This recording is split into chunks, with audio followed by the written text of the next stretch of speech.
gentlemen, here we go again. It's Papa West, State of Play NFL, Week 10. We are by ourselves this week. Mr. GUTTA West is feeling under the weather. He could not be with us this week, and we hope he feels better and he'll get back with us, but he's under the weather. Okay, there has been some trades this week.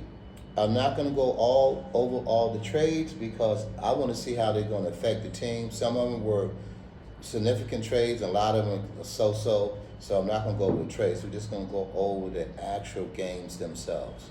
So let's get started right away with the Las Vegas Raiders visiting the Denver Broncos. This should be an easy game for the Denver Broncos. They should be able to move the ball at will. They should be able to play good defense. They've been playing good defense. The Raiders are still trying to find themselves. I think that Pete Carroll is a great coach. He hasn't forgotten how to coach. He just needs to instill his program, make sure he get the players that he needs. With that being said, I think the Raiders will play a very, very decent game tonight. And also I think that don't be surprised if Denver turned the ball over at any situation with Bo Nix. The Raiders could come out here with an upset win. But with that being said, on paper, and as far as recent form shows us that Denver Broncos should win the game. So I'm going to take the Denver Broncos to win this game, let's say 24-17. Somewhere around 24-17. So I wouldn't be surprised if the Raiders upset us, as you said, I'm a Denver Bronco fan. But in any case, go Broncos. See what we got. Shout out to Maintain, Denver Bronco fan. My brother, shout out to Linda, my sister Linda. She's a Denver Bronco fan. So, hey, Denver Bronco Nation. And don't play, hey, when I pick against it sometimes because I'm looking at X and O's, not because I don't love the team. Hey, and I don't want to be biased, I'm going to be honest. With that being said, let's go to the next game, see what we got here. We have the Atlanta Falcons playing the Indianapolis Colts. Shout out to my son, Brian DeMario. He's a Colt fan. I think Atlanta showed a better performance last week with Michael Penix Jr. back at quarterback. The Colts had a bad day at the office. They didn't play well against the Pittsburgh Steelers, so that's a problem. We don't know how much of a problem that is. Maybe they just had a bad day at the office. They turned the ball over a lot, and that wasn't indicative of who they are. They've been playing well all season, even with the one loss against the Rams. So they got 2 losses on the season. They had a bad day at the office with the Pittsburgh Steelers. Atlanta played very competitive against the Patriots last week. So I look to see a competitive game, but I think the Colts will bounce back and run the ball well, play good defense, and not turn the ball over. Atlanta will be able to move the ball somewhat, but I do like Indianapolis in this game. By probably about 7 points. I'm going to take the Indianapolis Colts to win this game 28-21. Should be an entertaining game, and it's going to be overseas, by the way.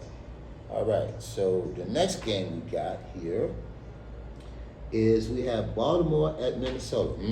Baltimore, Minnesota. Action Jackson is back. Action Jackson, Lamar Jackson. J.J. McCarthy showed very well last week against Detroit, which I was very surprised. Like I told you, I still got the book out on J.J. McCarthy. I'm still not sure if he's a bust. We'll see. He played good last week. Maybe he heard all the doubters and all the criticism. He played very well last week against Detroit because I had Detroit last week. But in any way, Baltimore's a different team with Lamar Jackson. Even though the defense is really questionable and the defense was playing bad even before he got hurt, the defense is really shabby. But I will say this.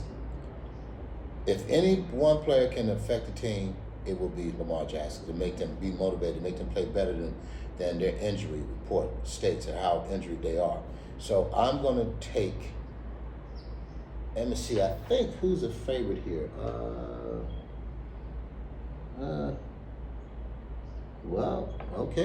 Minnesota's a favorite, so I'm going to take Minnesota. No, I'm not going to take Minnesota. Even though the defense is playing well, I'm going to take Baltimore. Upset special, I think they're +4. I'm going to take Minnesota to pull this upset win off in a relatively high-scoring game because you can move the ball in Baltimore. And Minnesota, you can move the ball in pockets in them, certain times in pockets when they be blitzing a lot. So I'm going to take Baltimore to win this game in a high-scoring affair. I'm going to take Baltimore to win 34-31. Upset special. All right. Okay, the next game we got here is, let's see, make sure we at. Where we at it? Okay. The next game is Buffalo Bills at the Miami Dolphins. Shout out, Cuz Champ, number 11 for you guys. Buffalo Bills, go Bills, Bills Mafia. Okay, so Miami is Dr. Jekyll and Mr. Hyde. Very wishy-washy. We don't know what we're going to get from week to week. They play good sometimes they don't. They play above themselves, and they just look like they're very, very, very soft, undisciplined, and a team in disarray. So we don't know what we're going to get. Buffalo had a couple of bad days at the office. They redeemed themselves. They came off the bye. They beat Baltimore soundly, and they actually beat Kansas City pretty good too. So given that the state of play with Buffalo and Miami, you gotta take Buffalo. I'm gonna take Buffalo to win this game, 27-17, 10-point win. Simple, cut, clean, dry. Baltimore 27-17. Okay. All right, what else we got here? Yeah, what we got? Oh, we had the Cleveland Browns at New York Jets. Oh, this right here, man, because there was some trades made or whatever. The Jets, obviously, the defense is going to be a little bit more softer because of the trades. The guy that gave up on defense. And Cleveland still is a defensive specialist. They're still going with the backup quarterback. So I'm going to take Cleveland's defense to stand up and stand the test of time, stand up and beat the Jets. And relatively, it may be a little bit higher scoring because of the defense situation with the Jets. So I'm going to take Cleveland to win this game, let's say 24-18.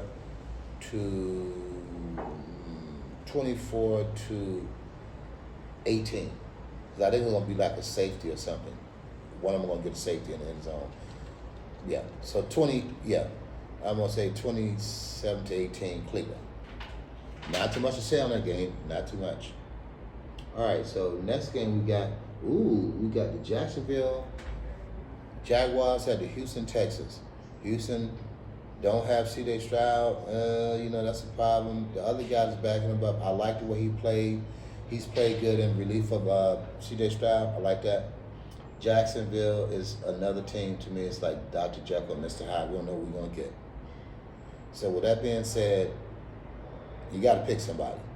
So I'm going to take Jacksonville to win this game because of Houston's quarterback play, although Houston got a very good defense. And Jacksonville can play different when they want to. I'm going to take Jacksonville to win this game 26-20.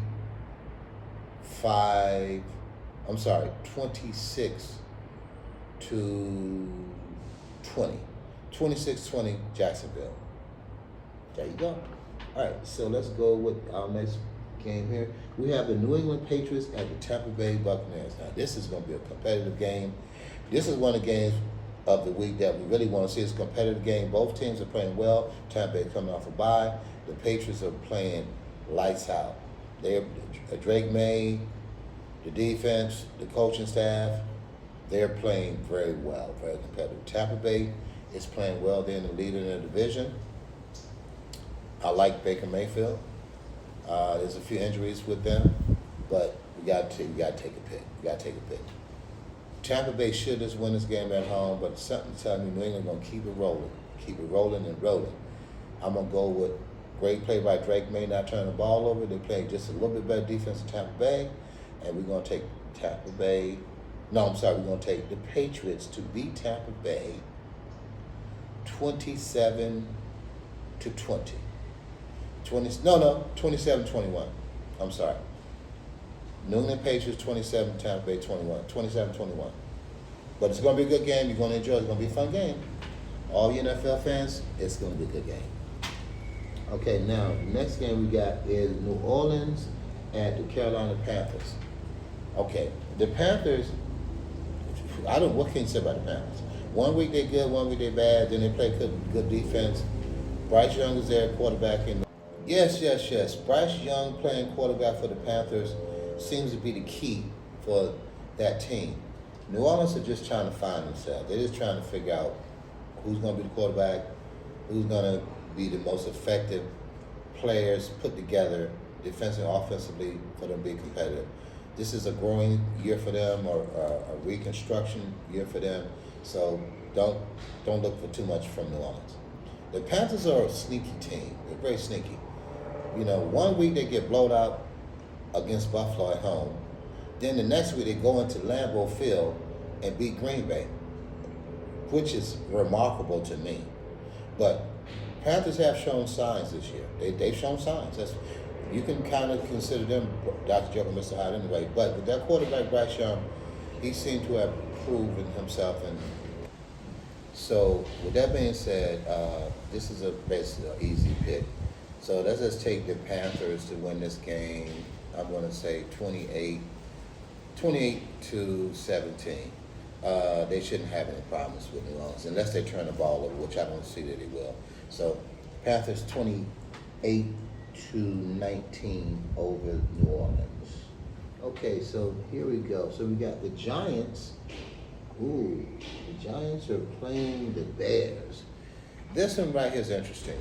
We like Jackson Dart. He lost Scatterable for the season. Neighbors has already been lost earlier in the season. So the Giants got to scramble to make sure they have some offensive weapons for Mr. Jackson Dart. The Bears have shown they can move the ball. Caleb Williams is playing much better under this new coaching staff. Even though he still is inconsistent, turning the ball over here and there, and then throwing the ball over, underthrowing the ball, not reading the defense very well, but the defense is playing halfway decent. So what I'm saying is, I just think this is going to be a shootout. I think the Giants will be able to move the ball on the Bears, and the Bears will be able to move the ball on them. So probably the last team with the ball. With that being said, I'm going to go with the Bears because they got a little bit more than the Giants, and they got less injuries. And I wouldn't be surprised if the Giants upset them, but I don't think they will. I'm going to take the Bears to win this one. On a high scoring affair, I'm going to take them 28-24, Chicago Bears. And it should be a fun game offensively. Defensively, not so much. All right, what we got next here? So we have the Arizona Cardinals and the Seattle Seahawks. Now, when you first look at this game, you would think Seattle, the way they've been playing, they should just blow Arizona out. And on paper, it looks that way. Seattle got a new receiver to go along with that other great receiver they got, Jackson Enigma. I'm going to say Arizona's going to give them some problems. Arizona looked good against Dallas Cowboys, although everybody looks good against Dallas Cowboys defense, so I don't know what that means. But in any case, this is a divisional game. Arizona going to play them tough. And Arizona usually plays Seattle tough anyway, even when they're struggling in the struggling season. And this is a season Arizona is struggling because of injuries. Seattle should win this game on paper. I think Arizona's going to give them some problems. But I think Seattle will stay focused. This new coaching staff seems to have Seattle focused. So let's take Seattle to win this game by double digits. I'm going to take Seattle to win this game 30-20 over Arizona Cardinals. All right. The next game we got here, we have the Detroit Lions at Washington Commanders. Oh, that injury to J.D. the kid, J.D. Daniel. I'm so hurt by that. That is so painful for the Washington Commander fans, and this as a human being, the way he broke his arm, that was so horrible. It's really bad. Now, with that being said, they already have injuries anyway, and Mariota's going to be starting. Mariota is a competent backup. He's pretty decent. But Detroit is mad. They're pissed off. They just came up off a bye, should have been ready to go, and they had a bad day at the office, and they lost to Minnesota.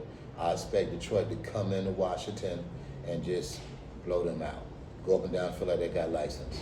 I think Detroit will give up some points, but Detroit is going to go in here and right themselves. So I'm expecting Detroit to win this game 31. I'm going to say 31-21. They're going to win by 10. Plain and simple. Detroit 31-21 over Washington.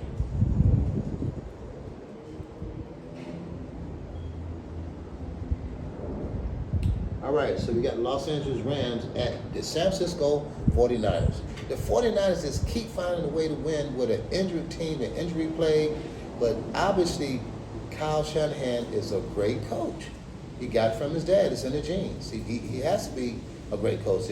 For them to keep winning, the next man up, and he's put a game plan in, and they're still winning effectively, this is a great coaching performance by him with all his injuries. That being said, the Rams got a very good coach too. Scott McVay is a leader of men, X's and O's. He gets the best out of all his players. With that being said, this is going to be a very competitive game. Anyone can win this game, and they usually swap wins because they play each other every year, twice, in the same division. So I'm going to take the Rams to take this from the 49ers. I'm going to take the Rams 27 and 49ers 23. 27-23. Los Angeles Rams. Go Rams! Okay, now we have the Pittsburgh Steelers at the Los Angeles Chargers. Was that the real Pittsburgh team we saw last week against the Colts? Who knows? I don't know. The week before that, Green Bay blew them out, so we'll get the Green Bay when we do the next game. But anyway, the Chargers, as long as they got good offensive line play, good defensive line play, the Chargers can beat anybody. They're capable. They got good coach staff. They just need to be healthy. Pittsburgh has still got some injuries. So this should be a competitive game. I think Pittsburgh ready to move the ball some. And I can see Pittsburgh upsetting the Chargers. But something's telling me the Chargers be ready to play. They will be ready to play these Pittsburgh Steelers. And for all you Steelers fans, I know you want Aaron Rodgers to do well, so do I. And they can't afford them on losses, but I think the Chargers got a little bit too much for them. And as long as the boy wonder, what I call him, Mr. Herbert, the boy wonder in Los Angeles, the Chargers, he got time to throw the ball, he will be effective. I'm going to take the Chargers to win this game right here, 27-23, in a close one. But I like the Chargers, 27-23. Thank you. All right, so now we have the Philadelphia Eagles at Green Bay. Ooh, this is the Monday night game.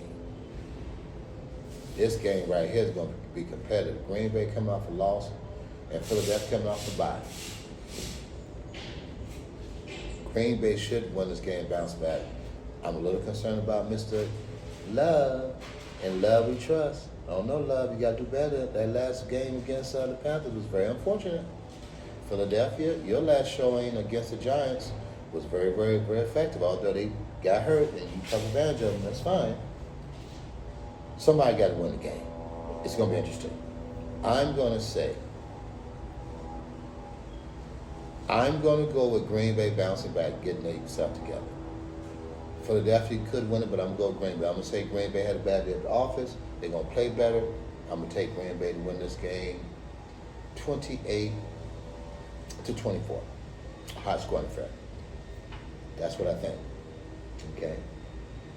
And basically, that is the last game on the docket I see here. But I want to make a few comments. The reason I already want to address the trades that were made, because some of them are sufficient, some of them they don't matter. You know, I don't think it's going to make any consequences one way or the other. So let's just see how those trades come out, at least in week one. And then after week one, we can address the trades and who went to what different teams and how they affected them. So they had a trade, we have a week under our belt and see how they play, and then we can address those trades next week. With that being said, like I said, my co-host, Gutta West, is not feeling well under the weather. He'll be back next week. Enjoy the games. Family, food, and football. A wonderful affair. It's always fun.